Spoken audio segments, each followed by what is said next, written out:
minyak remnya dicek.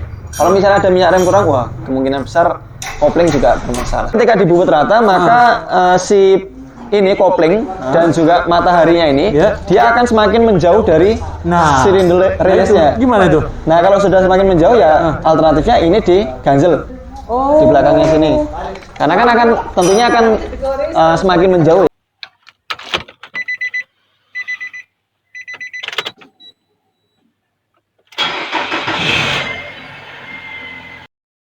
Sobat Otomotif dan AHpedia, sebelum kita lanjutkan video ini, jangan lupa subscribe ya, agar tidak ketinggalan tips, tutorial, dan konsultasi tanya jawab terbaru dari AHpedia.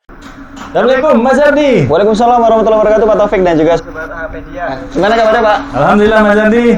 Ini kelihatannya lagi gelar apa nih? Gelar perkara dagangan. Ini dagangan kita gini ya.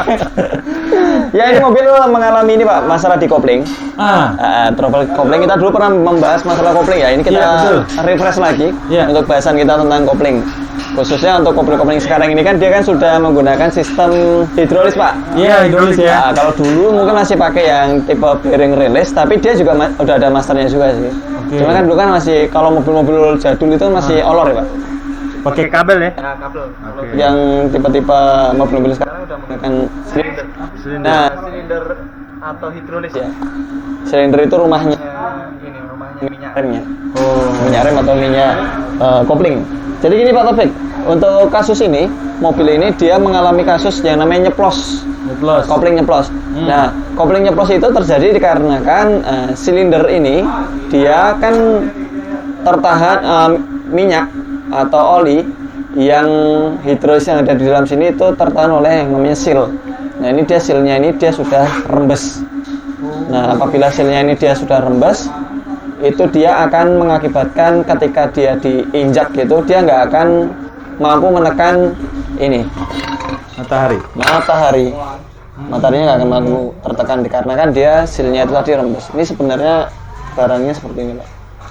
Ini karet bootnya. Nah, di dalam boot ini ada sealnya. Oke. Nah, kenapa sih kok dia bisa sampai rembes? Yang pertama tentu adalah usianya. Tentu adalah usia. Tapi di samping usia ada yang mempercepat dia bisa mengalami kebocoran atau rembes di sealnya. Yaitu adalah pada mataharinya ini dia memiliki pegas diafragma. Ini dia sudah mengeras. Nah, ketika dia sudah mengeras, ini akan mengakibatkan kinerja master cylinder release-nya ini akan menjadi lebih berat dalam menekan ininya, mataharinya. Nah, penyebabnya adalah beruntun sebenarnya, Pak. Pertama, dikarenakan kampasnya dia tipis. Semakin tipis kampasnya, dia akan mendekati yang namanya paku keling. Di sini ada sejenis kelingan, Pak. Nah, ini kelingan apabila dia bergesekan dengan mataharinya, permukaan matahari, dan juga permukaan flywheel, dia akan menyebabkan panas berlebih. Ketika panas berlebih, dia akan membuat si pegasnya ini itu menjadi keras. Nah, kenapa kok bisa dia ini runtutan lagi? Kenapa kok dia bisa seperti ini? Kemungkinan besar si pengendaranya ini dia lebih ini ya lupa biasanya Pak. Jadi habis ngoper gigi kadang-kadang nggak langsung turun ke bawah, tapi kakinya masih nempel di pedal. Kondisi kaki masih nempel di pedal itu mengakibatkan rilisnya ini atau silindernya ini dia bekerja menekan ini dia. Nah, seperti ini Pak. Nah, menekan seperti ini. Nah, ini kalau dia sudah menekan, dia kan akan mengangkat sehingga ini akan keluar ya, terdorong ya. Betul, dia akan terdorong, kemudian ini akan free. Free. Nah, ini akan free sehingga ini akan timbul gesekan. Seharusnya dia kan kalau nggak free kan dia kan menggigit. Betul. Sehingga dia mengikuti putaran flywheel. Betul. Nah, apabila ini dia kondisinya keangkat, si matahari dengan flywheel dia akan berputar, sementara yang untuk ininya kampasnya ini dia tidak sepenuhnya tertekan, tapi dia tergesek hanya sedikit saja.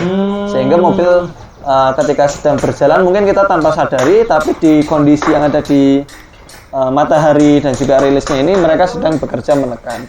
Nah, itu yang membuat si pegas diafragmanya itu menjadi keras. Nah, kalau kopling sudah mulai keras, itu kan dia kan ketika kita injak aja, kita itu udah merasakan keras, itu sudah sebaiknya segera ganti ininya, mataharinya. Matahari. Matahari dan juga ganti silindernya. Tapi kalau misalnya mau dipakai terus sih nanti ya efeknya itu tadi nyeplos. Dia ketika semakin lama dibiarkan, kemudian sering melewati jalan-jalan macet, tanjakan. Ketika jalan macet dan tanjakan itu kan dia kan jalan macet sering operasional koplingnya. Kalau untuk tanjakan dia sering mendapatkan RPM tinggi, sehingga mengakibatkan kopling itu tadi cepat habis dan juga akan mengakibatkan nyeplos di jalan. Seperti itu Pak. Oke, Mas, kejadian seperti ini biasanya di berapa ribu kilometer atau berapa tahun? Ya, kalau untuk umumnya sih mobil-mobil seperti ini sih di 70.000 sampai dengan 100.000 kilometer ya. Itu dia sudah mengalami yang namanya kopling keras, kemudian dia sudah mengalami slip, atau mungkin mengalami juga yang namanya nyeplos. Jadi nyeplos itu kita nginjak kopling, tapi tidak ada ini perlawanan Pak dari kopling.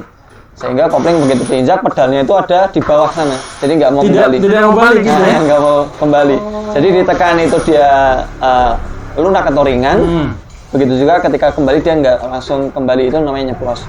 Nah kalau sudah di kilometer-kilometer segitu, biasanya penyakit-penyakit yang dialami oleh kopling akan muncul seperti itu. Tapi sebenarnya itu diawali dari tadi mulai kerasnya kopling. Masih diawali oleh pertama-tamanya adalah koplingnya itu terasa keras. Nah, ketika kopling udah terasa keras kan silindernya menjadi bekerja lebih berat, Pak. Benar. Sehingga kalau dia nekannya ini dia keras, maka yang terjadi silnya kalah. Oh iya, betul ya. Nah, itu di usia-usia yang 70.000 sampai dengan 100.000 kilometer, Pak. Tapi ada juga kita pernah nangani kasus dulu waktu sekolah di Dilet. Itu baru kilometernya 15.000 kilo itu sudah mengalami yang namanya nyeplos ya. Langsung nyeplos? Langsung nyeplos. 15.000 kilo. Dikarenakan memang cara berkendara. Jadi itu catatan buat teman-teman yang memiliki mobil yang manual, sebisa mungkin kalau misalnya ngangkat kopling, nah itu kan sering-seringnya kan di angkatan pertama Pak. Itu hindari RPM terlalu tinggi. Karena kalau RPM terlalu tinggi juga mempercepat gesekan ini ya, si kopling dan juga matahari. Itu akan semakin mempercepat tipisnya kopling. Itu kopling tertinggi. Kemudian melepasnya tidak dengan lembut. Jadi ketika posisi ngelepas kopling dia langsung lepas spontan, sehingga mobil dur. Nah, seperti itu. Itu pun mempengaruhi kondisi ini ya Pak, rilisnya. Rilis yang dilepas secara menghentak itu akan berpengaruh kepada usianya. Lalu kemudian ketika sudah mindah gigi, itu sebaiknya, ini yang paling sering nih. Ketika sudah mindah gigi dari 1, 2, 3, itu kan kondisi 3, 4 itu kan kadang kaki masih menempel di pedal. Betul. Nah, itu yang mengakibatkan si mataharinya dia masih tertekan oleh ini Pak, bearing rilisnya. Iya, bearing rilis masih menekan ya. Betul. Yang terjadi adalah kita nggak kerasa mobil tersebut sebenarnya dia sedang mengalami slip di ininya, di koplingnya. Cuman karena mobil masih enak-enak aja buat jalan, harusnya dia kalau buat akselerasi bisa spontan. Nah, ini dia terasa slip sedikit. Karena memang apa? Kakinya masih nempel di pedal kopling, meskipun dia nggak menekan penuh. Mas, kalimat kaki nempel di pedal kopling, itu seperti apa sih? Apakah cuma meletakkan saja? Meletakkan saja kalau dia tipe-tipe silinder rilis seperti ini, Pak Taufik. Dia sudah, karena kan gini, semakin sedikit atribut yang ada atau ini ya, spare part yang ada di sistem kopling, itu maka akan semakin cepat atau spontan kinerjanya. Kalau untuk mobil selain mobil yang ini yang seperti rilisnya jadi satu dengan masternya, itu dia kan ada bearing rilis, kemudian ada master, kemudian ada pipa, kemudian ada master atas, baru masuk pedal. Beda dengan mobil-mobil yang tipe silinder rilisnya ini jadi satu dengan masternya. Itu dia master atas, kemudian pipa, langsung masuk ke master bawah. Dia hanya 3 komponen. Semakin sedikit komponennya, maka pergerakannya akan semakin spontan, cepat. Gitu. Nah, ketika kita menginjakkan kaki di bawah, ini coba ilustrasinya, Pak. Ini akan keluar oli nanti. Ini kita sedang posisi ilustrasi. Nah, ini kondisi seperti ini kan kondisi tidak ditekan. Tidak ditekan ini ya? Dia free. Nah, kondisi ditekan dia akan sesuai dengan kaki. Kalau dia nempel sedikit, nah dia akan bergerak. Melepas pelan-pelan ya? Melepas pelan-pelan. Seperti itu. Nah, ini kondisi free. Harusnya dia kondisi free seperti ini. ini kan dia kan gini ya Pak ya. Nah gini. Oke. Nah kalau dia ditekan, maka ini kondisinya kan dia nempel di sini Pak, paten. Nah maka yang akan tertekan adalah ini. Ditekan sama ini ya. Betul. Ketika kakinya nempel sedikit saja, dia akan terjadi sesuai dengan apa yang terjadi di pedal kopling. Kalau pedal koplingnya dia tertekan ya, maka dia akan kondisinya akan menekan, akan masuk ke dalam ininya, platnya ini. Platnya semakin tertekan dan menggesek. Ya, dan ini akan terangkat. Kondisinya ini akan terangkat sehingga dia akan bergesekan. Selip. Harusnya dia kan ini dapat flywheel. Kondisinya nempel seperti ini, dia ikut berputar. Tapi kalau dia kondisinya tertekan, ini tertekan sedikit saja, ini paling nggak ya ada slip-slipnya. Nah, slip-slipnya ini akan memperbanyak gesekan di area sini. Nah, panasnya itu akan terkonduksi dan mengakibatkan ininya plat diafragmanya itu dia akan gesekan, kemudian timbul panas. Kemudian panasnya juga akan tersalurkan ke seal-nya. Makanya nanti seal-nya cepatnya rusak, kemudian dia punya plat ini juga menjadi cepat keras. Seperti itu Pak Taufik. Gara-gara menerima efek panas terus ya? Ya. Nah itu paling nggak trik-triknya ketika membawa mobil-mobil manual, sebisa mungkin hindari RPM tinggi ketika awal angkatan, kemudian jangan melepas secara spontan. Lalu kemudian ketika sudah memindahkan gigi, itu kakinya ditaruh di bawah. Seperti itu. Kemudian Pak Taufik, yang berikutnya adalah ketika kita sedang jalan. Nah, itu kan kita kan sering-seringnya kan mindah gigi dari 2, 3 ke 4 itu kan beberapa orang memiliki perbedaan ya. Kalau saya pribadi sih memilih kalau sudah mendekati 2.500 dan sementara jalanannya tidak nanjak atau rata, ya udah oper ke gigi berikutnya. Itu lebih irit bahan bakar, kemudian juga koplingnya juga lebih irit dari gesekan RPM tinggi. Nah, kalau sudah terjadi misalnya terlalu sering ini ya Pak ya, gesekan, maka kampas ini tadi dia akan cepat habis. Ketika kampas ini habis, ini seperti ini kondisinya Pak. Ini kalau dia baru, ini lebih tebal. Ini kita bandingkan ya.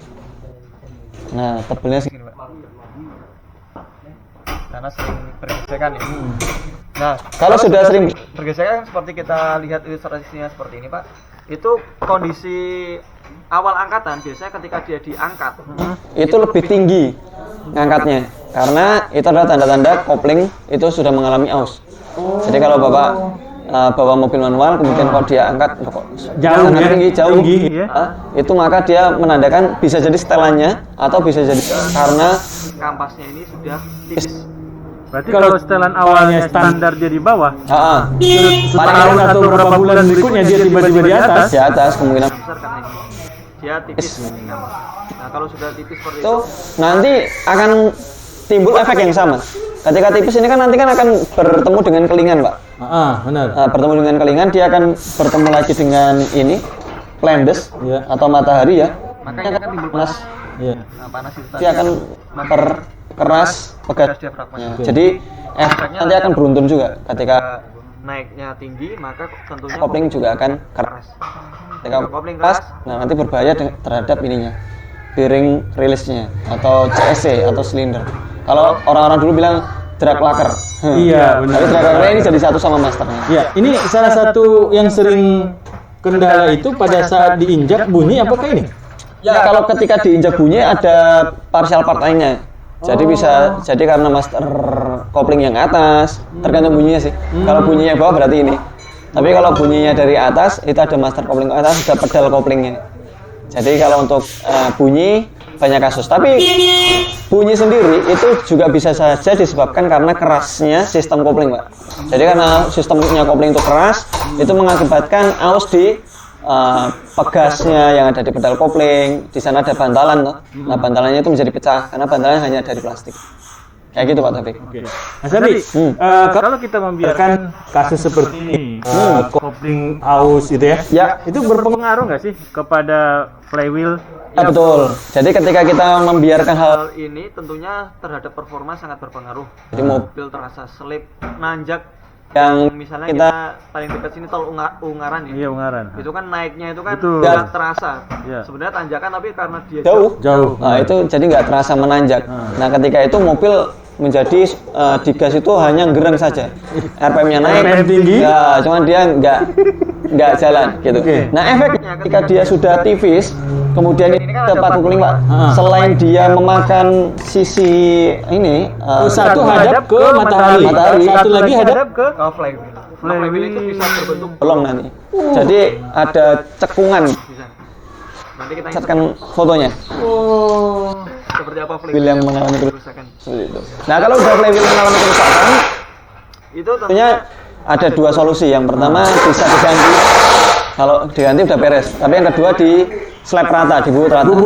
Tapi ketika dibubut rata, maka si ini kopling dan juga mataharinya ini dia akan semakin menjauh dari silinder rilisnya. Gimana itu? Nah, kalau sudah semakin menjauh ya alternatifnya ini diganjel di belakangnya sini. Karena kan tentunya akan semakin menjauh ya. Iya, benar. Menjauh. Nah, Jadi dikasih ring lagi. nah di belakangnya sini dikasih ring sesuai dengan berapa habis? sesuai dengan seberapa si flywheelnya itu tadi dibubut. Jadi dikasih gini. Tapi Apakah itu tidak menjadi getar atau seperti apa? kalau untuk getar selama dia rata itu sebenarnya enggak. Kecuali kalau untuk flywheel yang ada dampernya, Pak. Flywheel kan beberapa kan yang ada damper itu kayak karetnya. Nah, itu karetnya ketika Ya, dia flywheel. flywheelnya itu tadi misalnya sampai aus kemudian dia oblak, nah itu damper itu tadi Dia pecah toh, itu akan menimbulkan getaran. Tapi kalau untuk yang flywheel paten itu enggak timbul getaran, hanya saja kalau misalnya ini diganjel, yang kalah adalah ininya, Pak. Rilisnya. Karena dia terbuat dari plastik. Plastik ya. Sehingga untuk mengganjal sendiri harus rata. Antara ini kemudian tengah sini harus rata. Banyak banget yang harus diganjel. Nah, Pak Tobi, kalau misalnya kita nggak ganjelin seperti ini, kalau misalnya dia kopling itu tadi diinjak, itu kan karena dia jaraknya terlalu jauh, Iya. ini nggak tertekan. Betul. Karena terlalu jauh ya, Iya. ini nggak tertekan sehingga untuk masukin giginya jadi susah. Kemudian sekalipun masuk gigi misalnya dia gampang, itu melepas kopling sedikit dia udah jalan. Jadi kurang nyaman ya. Baru dilepas sedikit dia udah ngegigit koplingnya. Nah, itu yang terjadi apabila untuk si flywheel tadi dibubut, sementara jarak antara rilis dengan matahari itu tidak diatur seperti standarnya. Nah, cara mengaturnya adalah dengan memberikan ganjel di sini, Pak. Nambah ring biasanya. Nambah ring. Tapi yang tengah sini yang agak susah. Ringnya harus nyari yang besar, kemudian dia tidak boleh oblak. Nah, kalau oblak akan menimbulkan bunyi. Nah, ngomong-ngomong masalah harga nih, Mas. Ini kan udah banyak nih produk-produk yang Mas sudah keluarkan yang baru-baru. Nanti termasuk juga masalah ke flywheel, Mas ya. Flywheel itu istilahnya juga roda gila ya, Mas ya. ya roda gila, roda gendeng, atau flywheel. Nggak tahu Kenapa jadi roda gila ya? Ya, karena dia berputar, Pak. Nah, jadi flywheel tadi itu akan pasti ikut rusak atau hanya mataharinya saja? Nah, ketika si pemilik ini tadi dia merasakan ada yang tidak wajar dengan koplingnya, kemudian dia segera membongkar, itu sebenarnya masih banyak yang tertolong flywheelnya. Tapi kalau misalnya tidak terkesan ya wis lah ini gini aja masih bisa jalan kok gitu. Tanpa dia menyadari adanya perubahan di koplingnya, mungkin selip atau mungkin buat tanjakan dia nggak kuat atau mungkin RPM ya selip itu pasti RPM-nya tinggi tapi mobil tidak jalan. Nah, dia nggak menyadari akan hal tersebut, maka flywheel bisa saja kena, Pak. Karena itu merupakan satu di antara ciri-ciri kampas habis. Kampas habis kalau didiamkan saja telinganya tadi bisa memangkas makan yang dalam dan yang luar ya. Ya, betul. itu Pak Taufik. Nah, kalau berbicara harga, Ini kalau kita bicara harga harga kopling set nih yang part yang untuk Livina ini berikut dengan jasa pemasangnya 3,4 juta. 3,4 juta satu set. Satu Tiga part ini ya. Ah, 3 part ini berikut dengan minyak remnya. Sama rem. Karena minyak Rem itu dia master koplingnya, itu antara ini ya, apa namanya, tangki master kopling antara master kopling dengan master rem itu jadi satu. Tangki minyak remnya. Nah, sehingga ketika dia dilepas sistem koplingnya seperti ini, minyak rem akan Nyusul. Pada saat ini sudah bocor, Mas.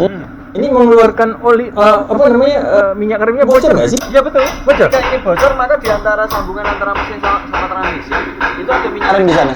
Berarti pada saat parkir kelihatan di bawah Kelihatan. ada minyak rem. Ketika dia kondisi berhenti gitu, iseng-iseng aja dikocok-kocok gitu. Itu dia akan netes. Itu kalau udah parah. Tentunya kalau sudah Netes seperti itu biasanya akan timbul nyeplos. Oh, kalau udah netes berarti nyeplos. Nyeplos. Oke. Harga lagi, Pak.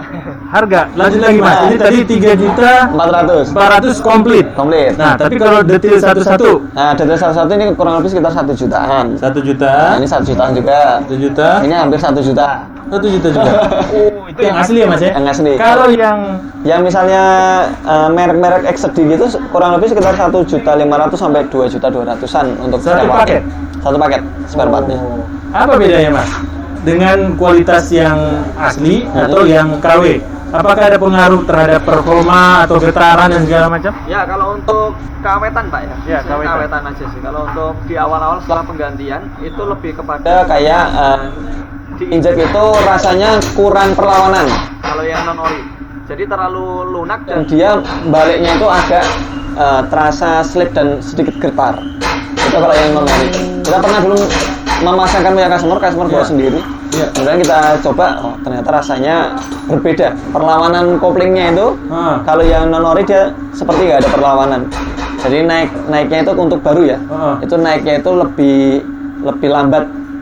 Dan terasanya itu ketika buat jalan itu seperti ada slipnya ketika awal-awal aja. Tapi ketika udah jalan udah aman. Dan terlihat dari ininya, dari usianya, untuk yang non ori dia lebih cepat keras. Keras. Ya mungkin kerasnya bisa jadi karena si pembawa, Pak. Oh iya, ya tadi bukan kondisinya, dari awal tadi ya. Seperti itu. Jadi ketika dia membawa mungkin kondisi kakinya itu masih menempel.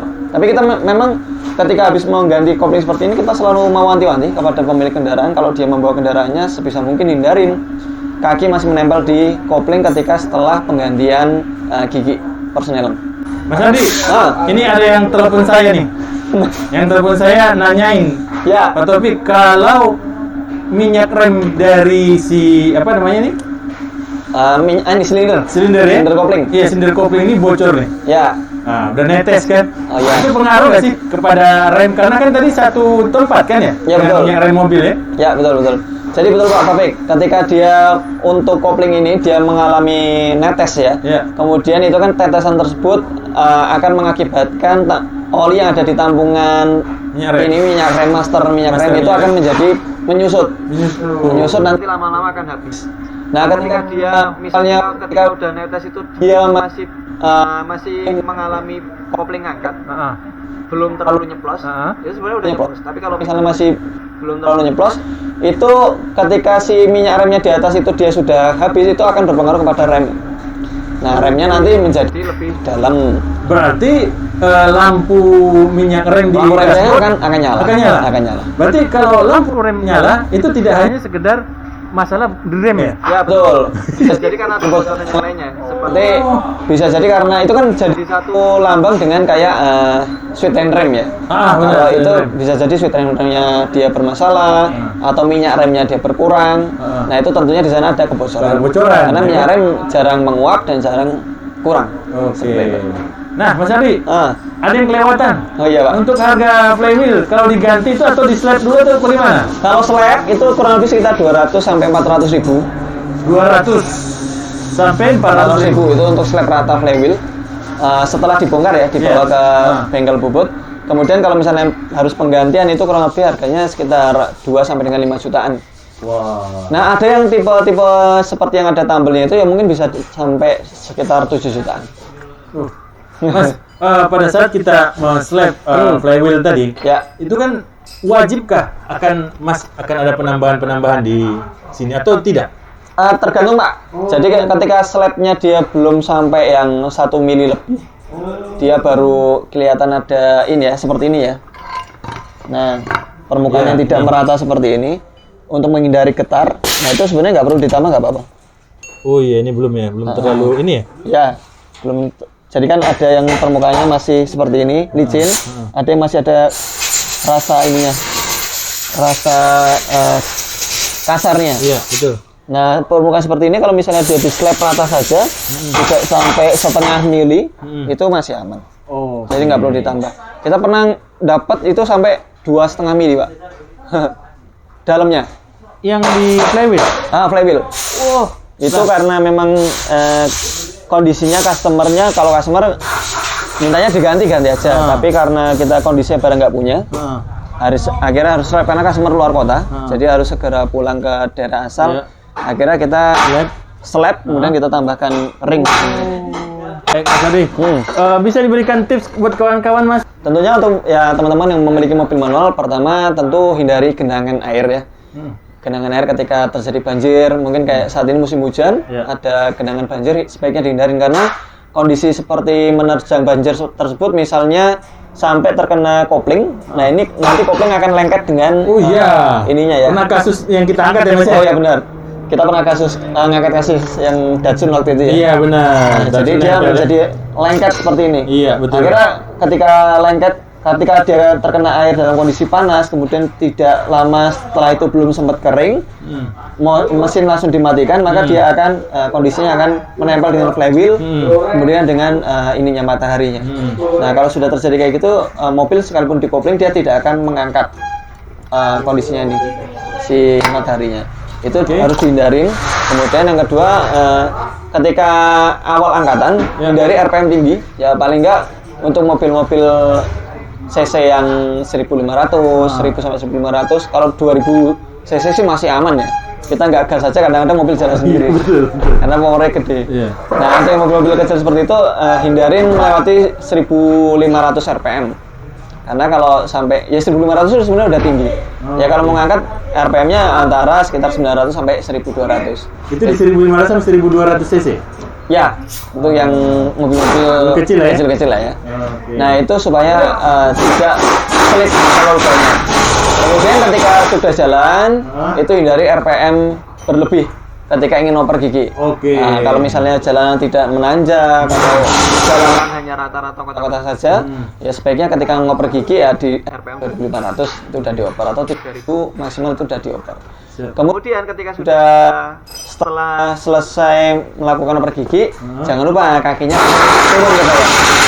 Seperti itu. Nah, kalau kakinya udah turun ke bawah itu lebih aman dibandingkan dengan masih nempel. Gitu. Seperti itu. Kemudian yang lainnya seperti apabila ada perubahan performa di kopling, misalnya kopling terasa ngangkatnya terlalu tinggi, terlalu tinggi, kemudian terasa ada slip setelah perpindahan gigi, atau ketika nanjak RPM-nya tinggi namun mobil juga tidak berjalan, maka segera bawa ke bengkel. Kalau memang diperlukan bongkar transmisi, maka dilakukan pembongkaran, melepas transmisinya, kemudian dicek kondisi kopling. Itu akan lebih memperpanjang usia flywheel. Jangan sampai flywheelnya nanti kena, karena flywheelnya lumayan harganya. Baik, berarti kita jangan hanya memikirkan ini gampang kok tinggal ganti ya. Tapi ada flywheel yang harus kita perhatikan juga ya. Dan juga yang terakhir adalah sebelum berkendara, memang sebaiknya kita lihat di kolong mobil. Betul. Antara mesin sama transmisi ada kebocoran oli nggak? Nah, kalau ada kebocoran oli, identifikasi. Kita pernah ada video identifikasi oli ya, Pak? Iya, benar. Itu ada oli mesin, oli transmisi, atau minyak remnya. Nah, kalau misalnya terjadi ada oli, kita bisa ngecek oli mesinnya kurang nggak, oli transmisinya kurang nggak, minyak remnya dicek. Kalau misalnya ada minyak rem kurang, wah kemungkinan besar kopling juga bermasalah. Seperti itu, Pak Taufik. Baik, terima kasih Mas Adi, informasi yang sangat panjang tentang mobil manual. Mudah-mudahan semua kawan-kawan dan sobat di AHPedia menyaksikannya dan bermanfaat. Kemudian jangan lupa like dan subscribe. Terima kasih. Assalamualaikum warahmatullahi wabarakatuh. Waalaikumsalam warahmatullahi wabarakatuh.